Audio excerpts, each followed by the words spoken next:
Good afternoon, and thank you for joining our webinar on Building a Strong Board. I'm Tamara Himmerlein, and I'm the Director for Local History Services, a department of the Indiana Historical Society. Our department provides services to historical societies, museums, and collecting institutions across Indiana, including trainings such as this webinar, and we're glad to have you join us today. I'd also like to acknowledge and thank Lilly Endowment, Inc., who funded our Heritage Support Grants program, which included funding for these webinars. Before we get started, I want to review a few housekeeping items and let you know how you can participate in today's session. You should see your attendee dashboard on your computer desktop in the upper right corner. You've joined today's webinar listening through your computer speaker system by default. If you'd like to dial in using the phone, just locate your audio pane and select Use Telephone. The dial-in information and access code will then be displayed.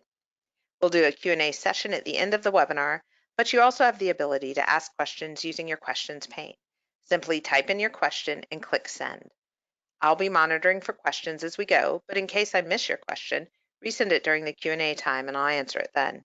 And we do want to let you know that you'll receive a follow-up email that will contain two links, one to access the recorded webinar and one to complete a participant survey. Thank you in advance for completing the survey. We use it for our own program evaluation. There is one LEU available for this webinar, so if you need an LEU certificate, please email me after the webinar and I'll be happy to send it to you. Do we have any questions at this time? All right, so let's do a poll question and then we'll get started with the webinar.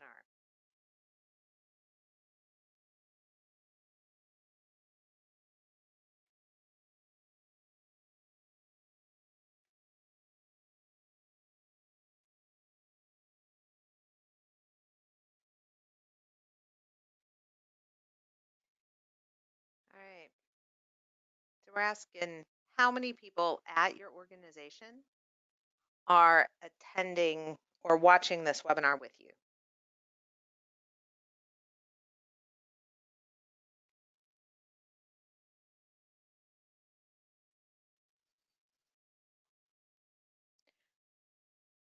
All right, thanks for participating in the poll. It looks like we have a lot of folks just kind of going it alone today. So thank you for keeping me company and letting me keep you company.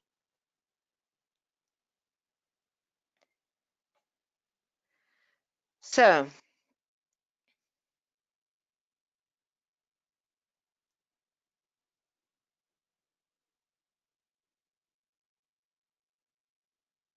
hold on just a sec. I seem to be having some technical difficulties. I will get right on that. All right. So today's workshop objectives are to talk about the importance of a strong board and board development. Then we'll take a look at the responsibilities of the nominating committee, and we'll spend some time on the responsibilities of board service. In this webinar, we're not going to take a deep dive into diversity, equity, access, and inclusion. I'm sorry, let me show my screen. I apologize for that. So we're not going to take a deep dive into diversity, equity, access, and inclusion. However, it's important to know that DEAI needs to be an intentional part of all of your institutional efforts. A good place to find more information about DEAI are the American Association for State and Local History and the American Alliance of Museum websites.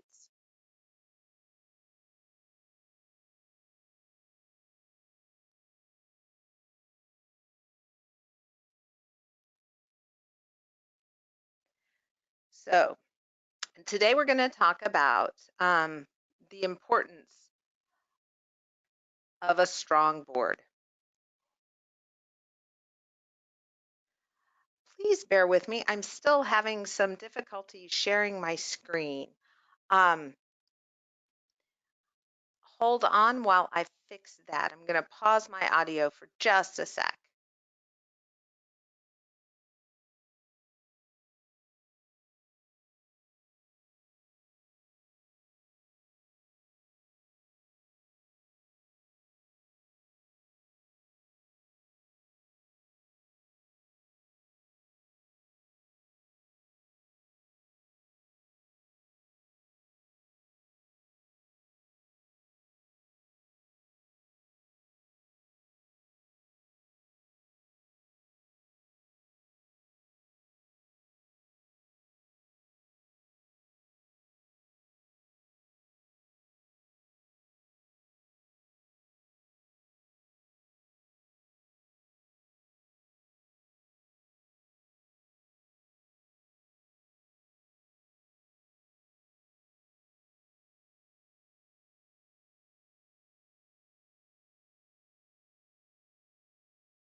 All right, so let me know if I am showing my screen now.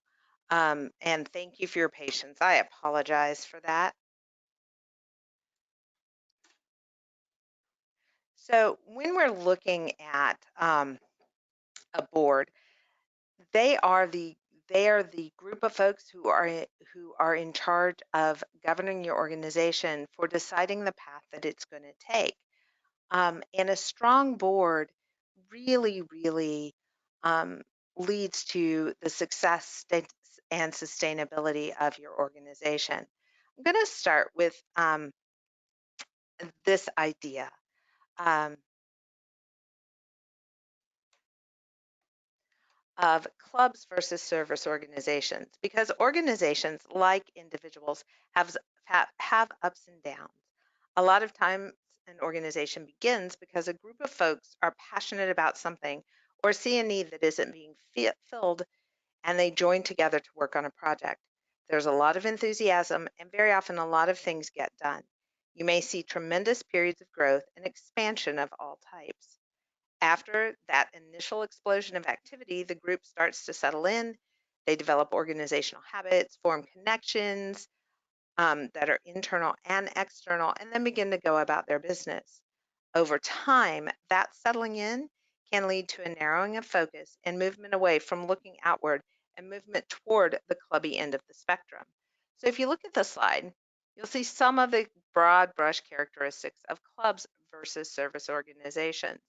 One of the things that's really important to take into consideration when you're looking at this is that idea or that tendency of clubs to be like-minded individuals. They're groups of people who kind of hang out together, have some things in common, um, and they start to really sort of focus on their members. They're very inward looking. And for service organizations, you're going to see more diversity. You're going to see an organization that is more representative of the local community, and you're going to have more of a focus on the public. I want to emphasize that at this point, clubs and service organizations, one is not better than the other. It is a choice that you make as an organization. If you're going to choose to be a club, that's fine. Be a great club. If you're going to choose to be a service organization, then there are some responsibilities that are inherent to that, and you need to really be aware of those. But there are also some pitfalls with being a club or sliding more into that club side of things.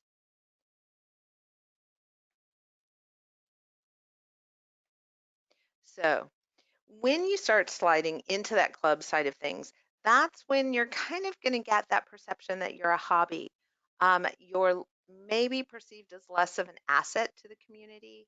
It seems like you're more inwardly focused, you've narrowed your focus. If you're a service organization, then you've got that mission driven focus and you tend to be more active and sustainable. Clubs tend towards stagnation over time unless they are very intentional about recruiting new members. So this slide actually represents um, two extremes of a spectrum. The reality is that most organizations live somewhere between the two poles. They move up and down the line over time as their organization evolves, as changes occur in the community where the organization is. um, you're just going to kind of move back and forth along the spectrum.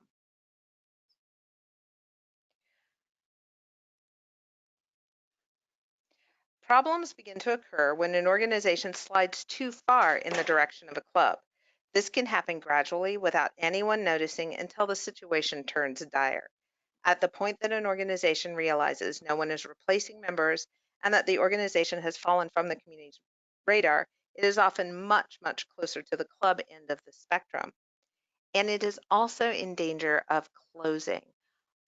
Sometimes an organization will slide toward that end of the spectrum and not even realize it until it is too late. I'm sorry, we're still having some difficulties with showing the slides, so we're working on that.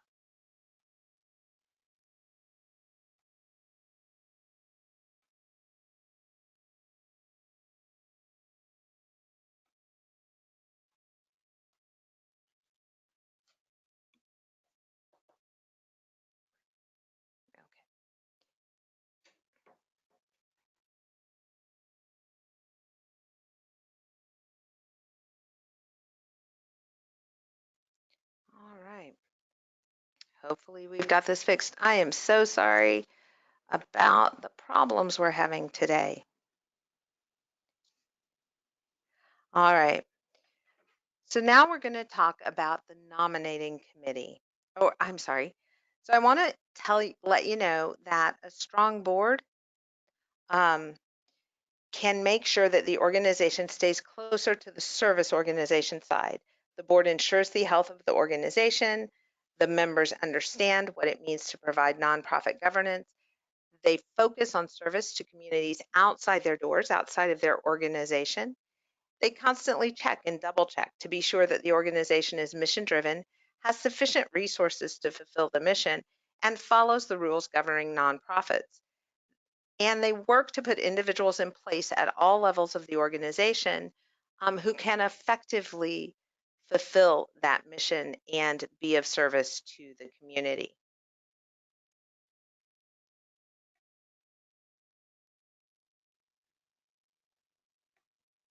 The nominating committee is very, very important to the process.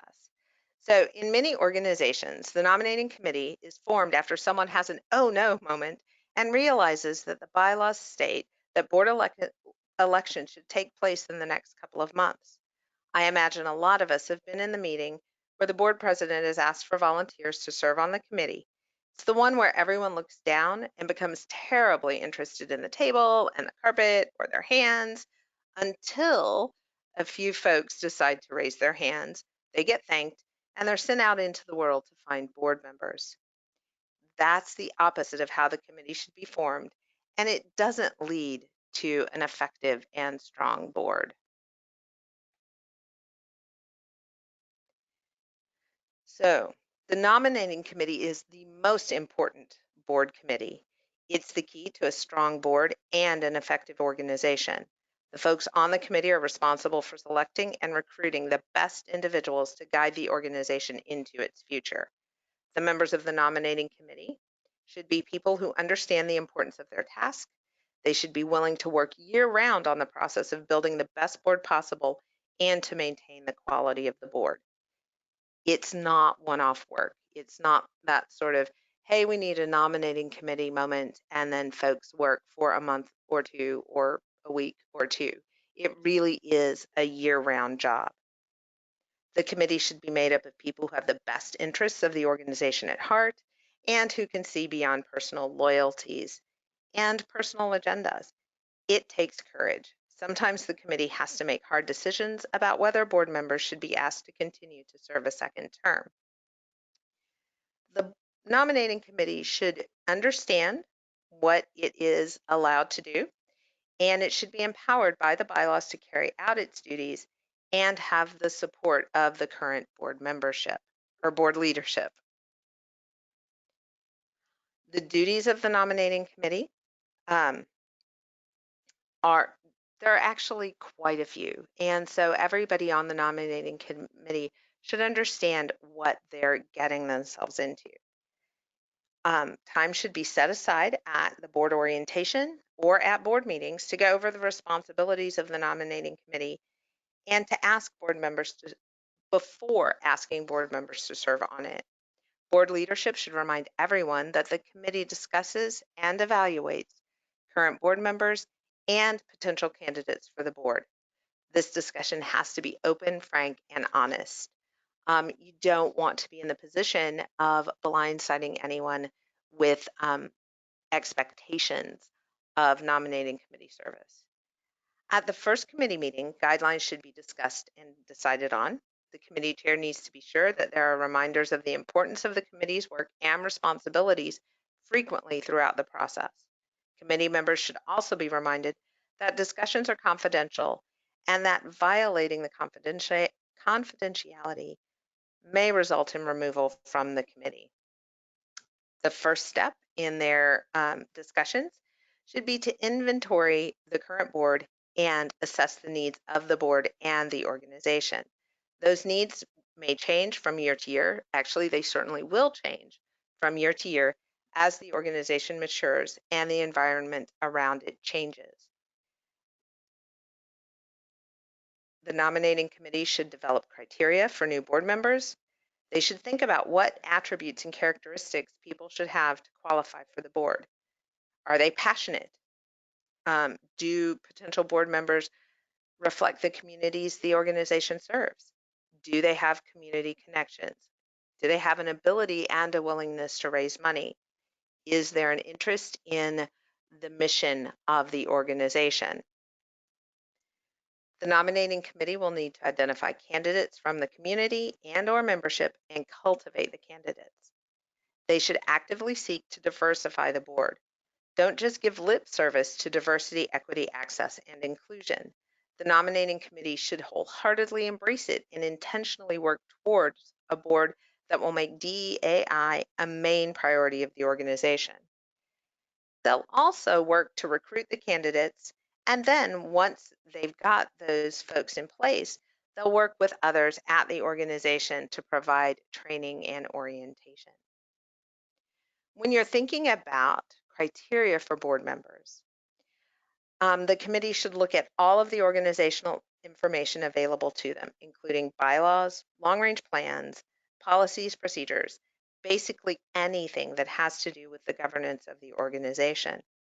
The committee should also look deeply into the needs of the communities their organization serves. If you're a local historical heritage organization, be sure to look beyond the geographic area where you're headquartered. Take into account everything that all of the communities that touch yours and think about how the organization serves those. Then the nominating committee should look at all of the information and take it into account when they're undertaking the board member nomination process. The committee needs to assess the needs of the organization and the community based on the available information and find board members who will address those needs. They're essentially creating a board shopping list. So what they're looking for when they're assessing the organization is what kind of knowledge and skill sets are necessary to create or improve the organization to make it a successful, sustainable, and relevant organization in their community. You want to look at all types of individuals. Look at folks who are younger, who are leaders in the community, who are business people. Look beyond some of the areas that maybe traditionally your organization has looked in. A lot of organizations in smaller communities face folks who are overcommitted. It's the same folks serving on all of the boards, and a lot of those boards are working boards. So look beyond current board members or current groups that have been kind of those traditional pools for board members. Also, take into account what your organizational needs are. Look at long-range goals, look at upcoming projects. Be sure to look at diversity of all kinds. You want to look for the opportunity to create a board that truly and well represents your communities and the communities that you serve. Think about the kind of expertise and skill set you need. For example, at one point at one of my organizations, we were doing a building project and we needed a board member who spoke fluent contractor.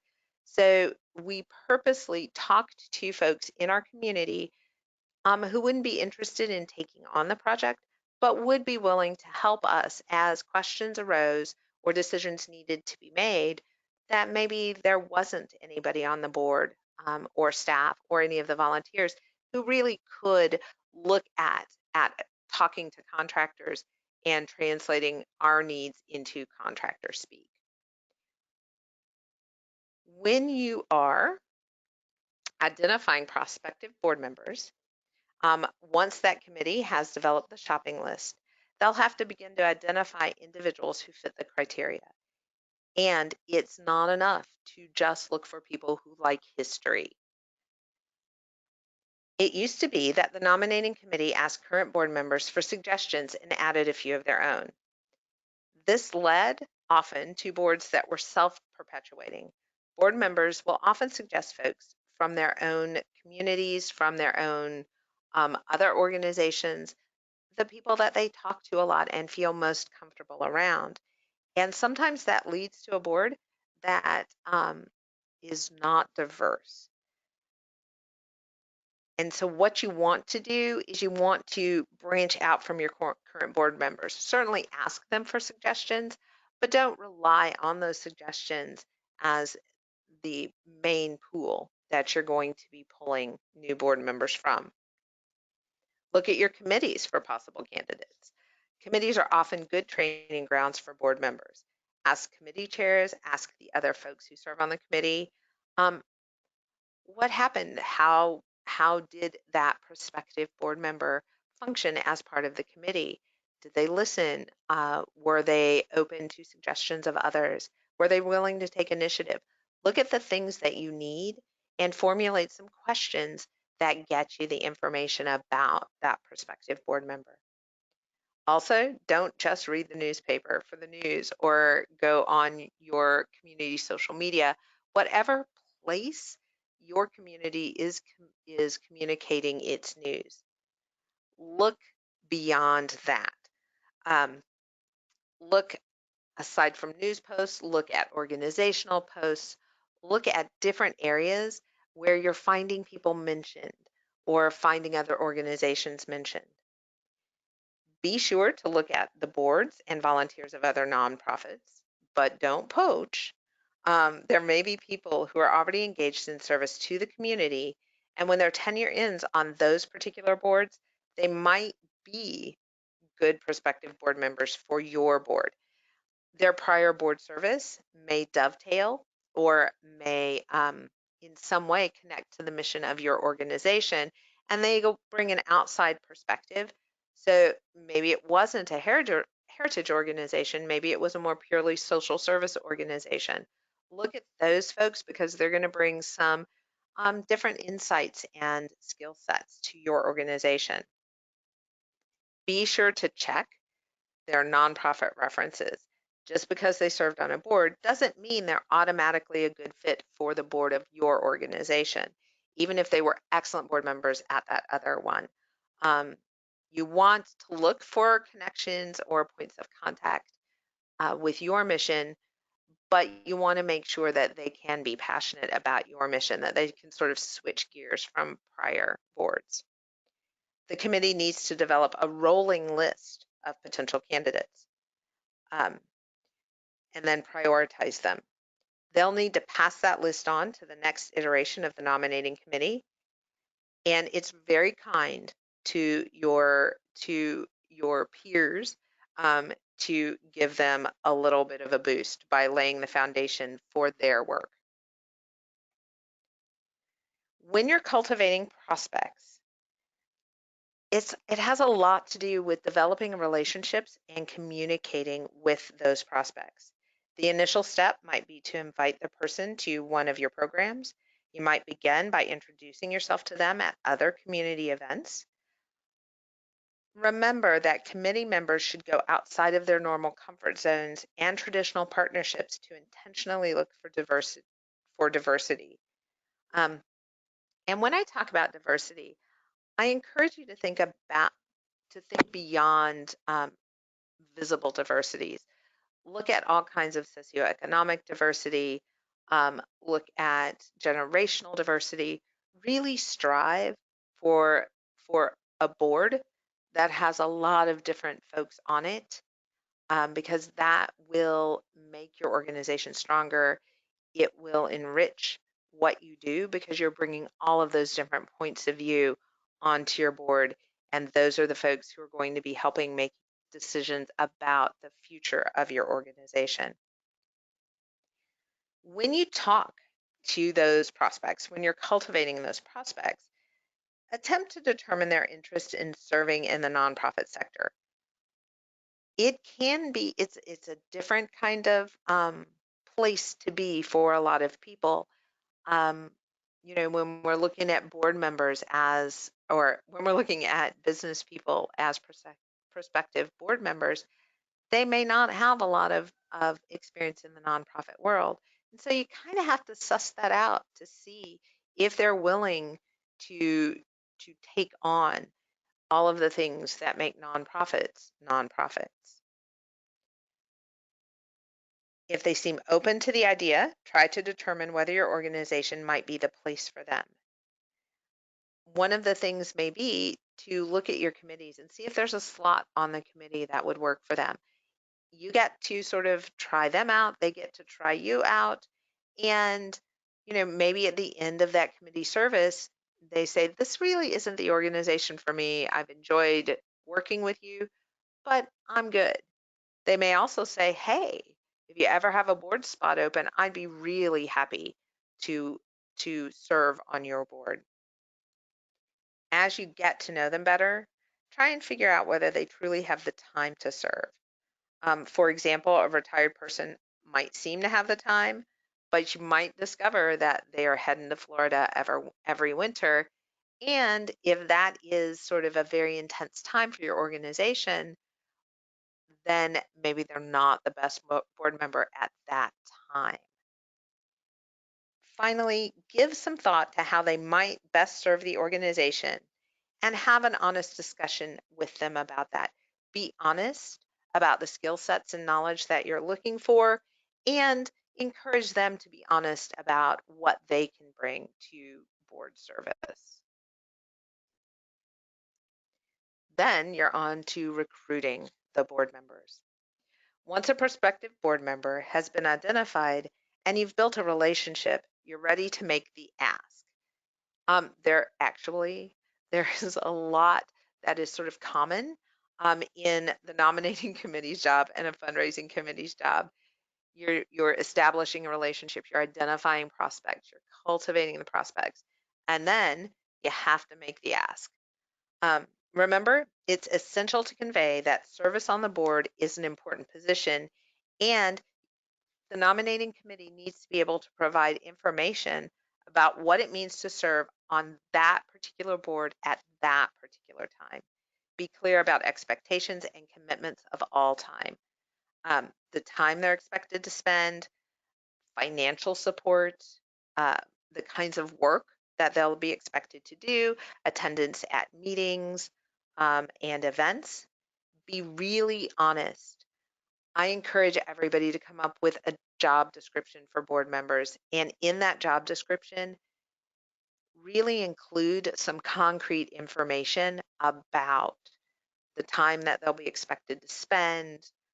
Uh, really be open and honest, the tasks they'll be expected to do, and again, look at and be honest about the skills they have and any expectations that they'll actually use those skills on the board. Being honest and open about the expectations eliminates the frustrations and hard feelings that can develop when new board members begin their service and they realize, or they think, hey, nobody told me I'd have to do that. And you want to avoid that. You want these folks to come on board with the most positive of sort of pre-board service experiences. You want them to know what they're expected to do, and you want them to feel comfortable at the very beginning of their service. Being honest about expectations also means that those board members can jump right in. They hit the ground running, they understand what they're expected to do, and they understand how much of the burden of running a nonprofit or heritage organization is. So board service. The nominating committee has recruited good board members. It's continuing to do its work by continuing to identify and cultivate potential board members. Now you have new board members who need to be trained and returning board members who need a refresher about what board service means. At this point, I do want to say that courts have found that board service cannot be just a passive commitment. It's not sufficient for someone serving on a board to merely prevent harm, but rather the trustee has an active mandate to promote the interests of the beneficiary with all the means and skills at their disposal. A trustee is to ensure, through active and affirmative guidance, that the organization's resources are prudently and efficiently managed to serve its stated purpose. So that's the lead-in to the legal duties of board service. Board members are fiduciaries. They are individuals entrusted to carry out certain duties for another who may be incapable of carrying out those duties for himself. The other can be an individual, a group, the general public, or a segment of the public. I think very often when we recruit new board members, we aren't as good as we could be at letting them know what the legal duties of their board service are. I do want to make a reminder here. I'm not a lawyer. And if you have any question about legal issues, you need to be sure to check with an attorney in your area. That being said, a board member does have specific legal duties. Board members must assure that their organization is in compliance with local, state, and federal laws. Ignorance of the law isn't a defense. So one of the things you might want to do is bring in some folks who understand local laws, local ordinances, local codes, all of those, and the corresponding folks at state and maybe federal levels. Bring in attorneys, bring in accountants so that they can let your board know what they are responsible for, let them know any particularities of local ordinances, local laws, and answer questions about what what the laws are that apply to your organization. Board members need to understand the basics of what it means to be a nonprofit, and they need to understand that nonprofit status is tied to programs and not revenues. Very often you'll hear people say, we're a nonprofit. We can't have money left at the end of the year. You actually can. Your nonprofit status has to do with the sort of services you provide and the fact that you exist to serve the public. You are doing things in the public trust. Nonprofits can accumulate profit, earnings, savings, but that money should be rolled back into the organization. Again, if you have any questions about that, please contact attorneys and accountants who are familiar with nonprofits and their legal responsibilities. Another legal duty of board service is loyalty, and that can take on different meanings in different contexts. But one way of fulfilling the duty of loyalty to an organization is to avoid having conflicts of interest or giving the appearance of conflicts of interest. Often, conflicts of interest exist anytime an individual board member stands to benefit financially from their position on the board. Common conflicts of interest occur when the board enters into business deals with individual board members or their employers. When a board member is also an employee of the organization, that's a conflict of interest. Loyalty also means that you're acting as an ambassador. Board members play a dual role. They represent the interests of the community on the board of the museum, and they represent the interests of the museum to the community. So when they're interacting with the community in whatever aspect that is, whether it's social gatherings, business meetings, board members should should take advantage of opportunities to cheerlead for their organization, to talk up the organization with their friends and acquaintances and folks that they run into at all of the activities they undertake outside of their board service. They can promote membership, they can participate in fundraising, they take every opportunity to represent and to present the organization as well as they can. Also, loyalty means respecting confidentiality and as a board member, understanding when not to say anything. Disagreements should be handled during board meetings. Decisions that are made during board meetings um, are all of those deliberations that lead to those decisions should be confidential. Board members don't always agree on decisions that are made by the full board, and it is fine to disagree with decisions. However, once you're out into the public as a board member of the organization, you need to present a united front with the rest of the board members. Also, there are issues that come before a board that should not be discussed outside of board meetings due to possible harm that can be caused to the organization's interest. Board members should ask themselves this question: did you act in good faith and in the best interests of your organization?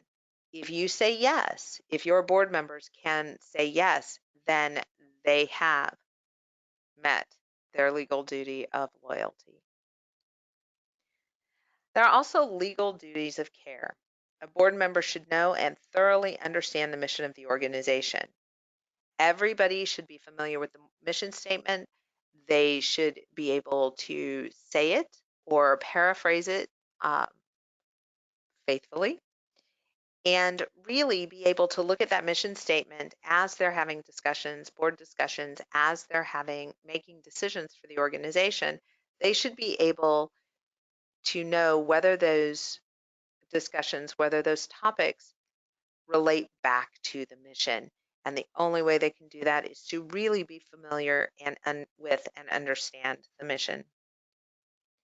The board member has a responsibility to understand the budget and other issues and to ask questions when they don't understand.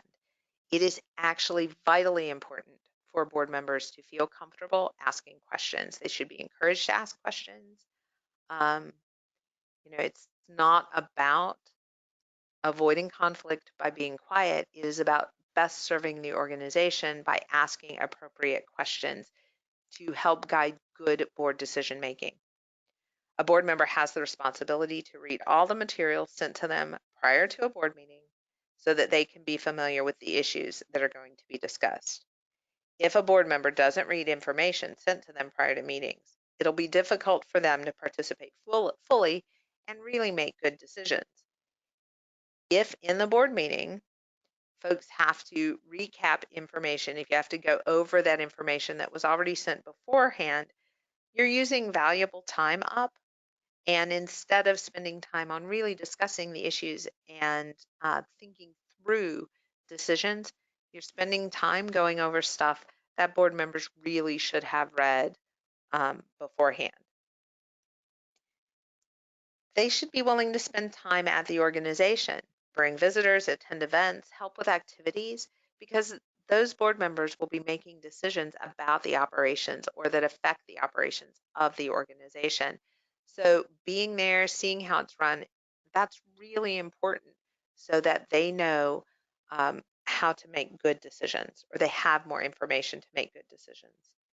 Board members must attend meetings because that's where the business of the organization is conducted.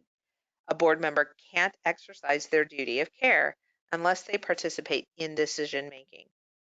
A board member who doesn't or can't attend regular meetings really isn't participating in the governance of the organization, and conversations should be had with that person to see if it's really the best place for them.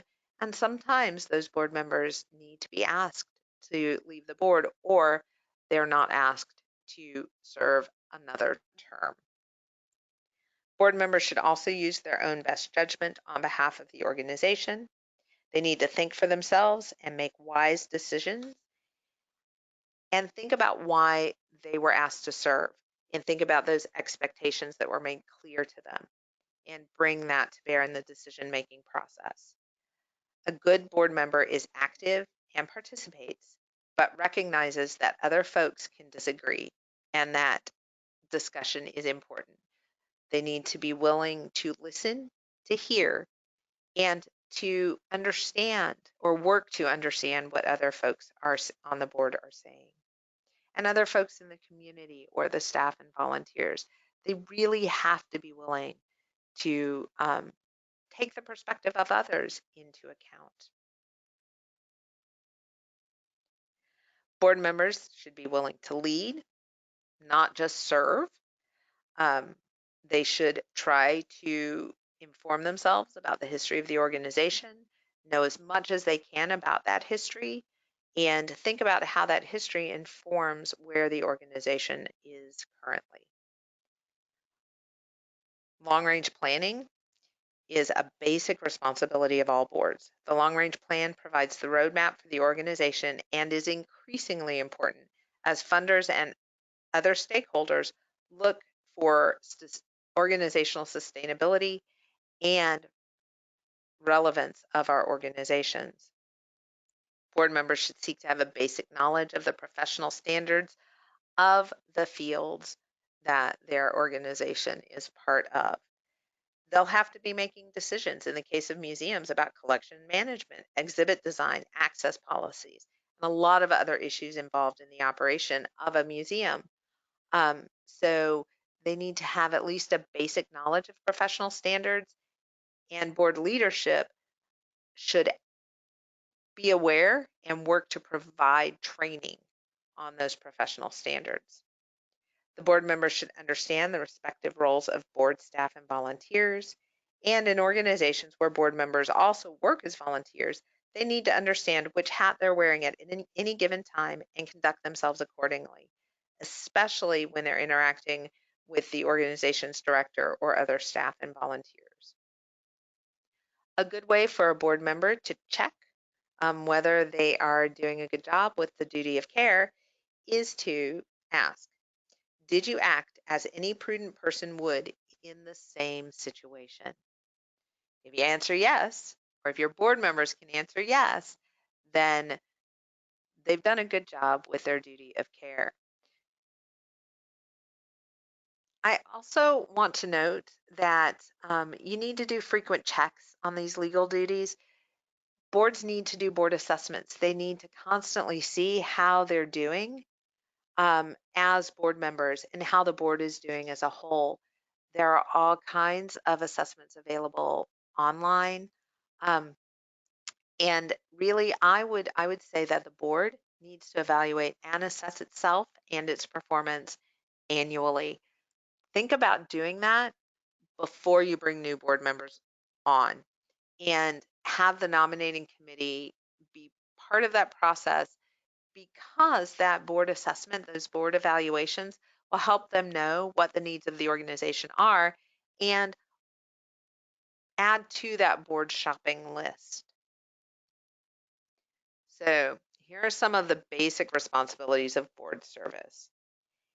In broad brush strokes, the board is responsible for holding the assets of the organization safe. And they do that by sort of fulfilling the things that are in the bullet point of this slide. They are responsible for securing support for the organization. This includes personal financial contributions as well as working to raise funds from outside of the board. More and more boards are requiring a specific individual contribution in response to questions from potential funders about 100% board financial participation. Some boards have a requirement that a board member's contribution be a combination of giving in the form of personal donations and getting in the form of asking for donations from other folks. Some combine the hands-on work of the organization with a personal financial contribution. The options of combining financial contributions with other types of contributions, hands-on work, um, raising money from outside of the board, um, making combinations of that. That's a good way of increasing diversity on the board. It recognizes that the wealthiest folks in the community are not always the only ones who are the best fit for your organization, and increases the ability of your organization to serve your communities. The board also ensures proper delegation of authority within the organization.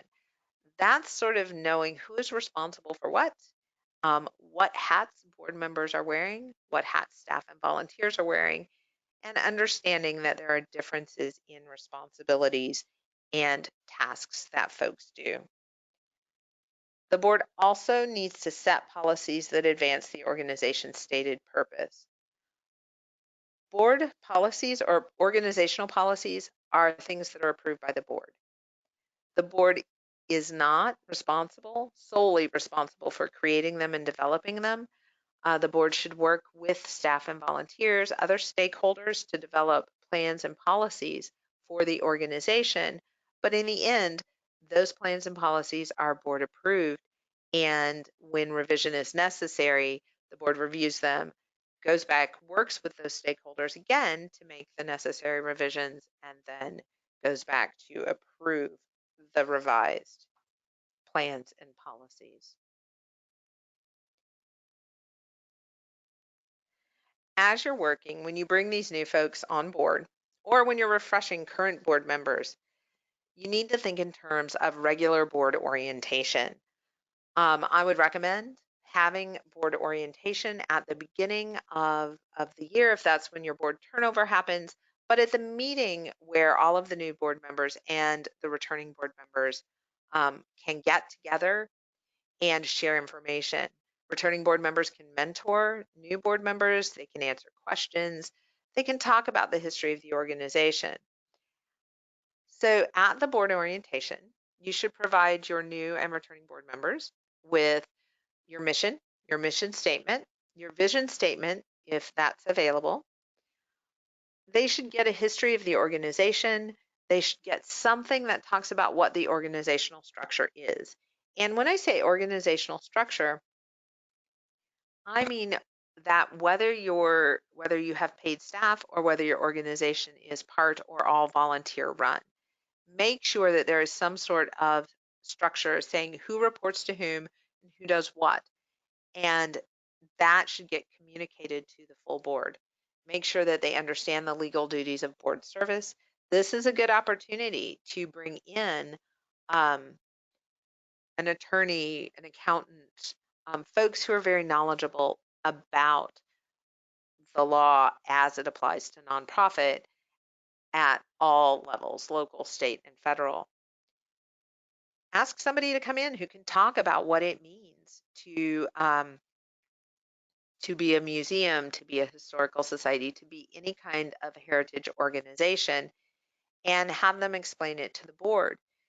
A diverse board won't always have folks who are well versed in those areas, and this will give them the opportunity to ask questions. It gives them an opportunity to be trained, and then when they have to make decisions that affect what we do as heritage organizations, they have a better basis for making those decisions.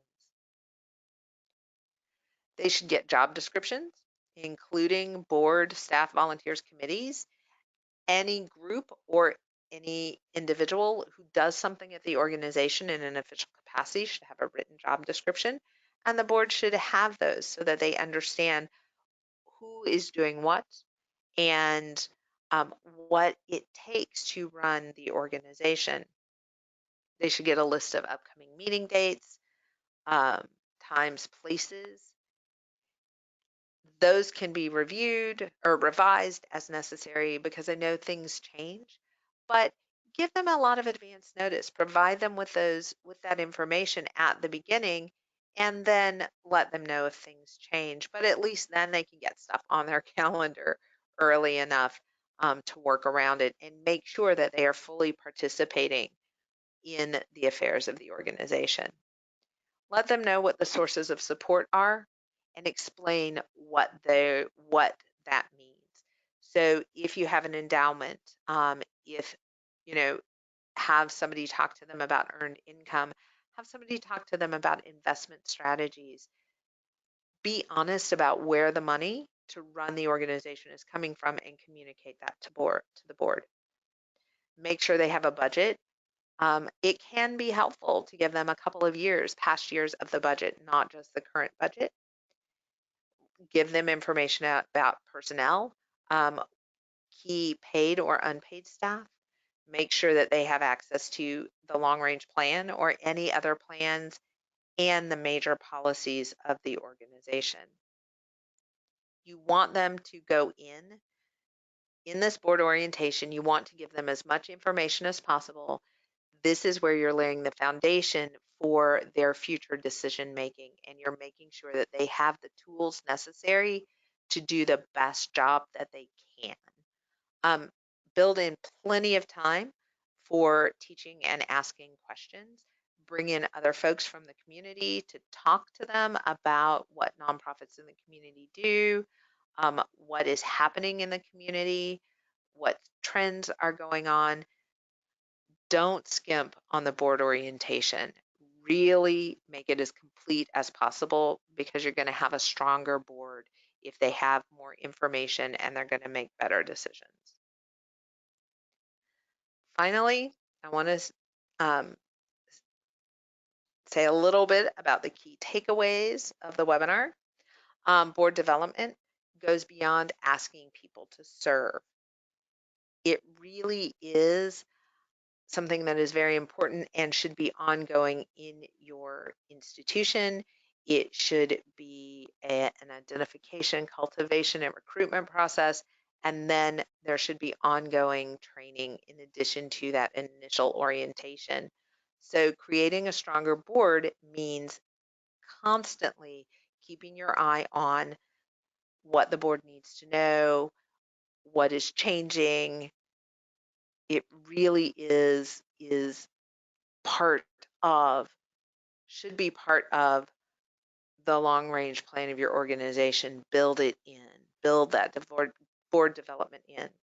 Board recruitment is a thoughtful and intentional process. It's not a one-off. It's not the thing that you should do 2 weeks before your annual meeting, when the membership is going to vote on the new board members.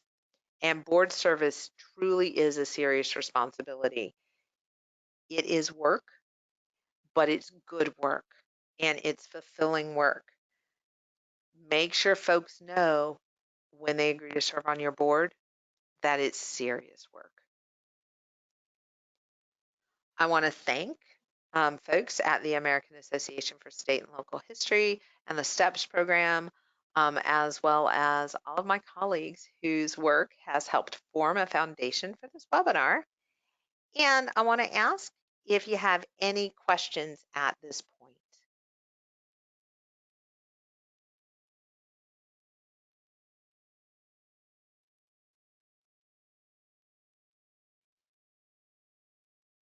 All right. I'm not seeing any questions, so I want to thank you for your patience in the technical difficulties. I appreciate you hanging in there with me, and I want to let you know um, that you can feel free to get in touch with me if you have any questions about the presentation or the subject, um, or if you'd like to talk through anything a little bit more. And I do thank you again for joining me on this webinar, and I'll be looking in your email for links to the recording of the webinar as well as the participant survey. Thank you very much and have a great afternoon.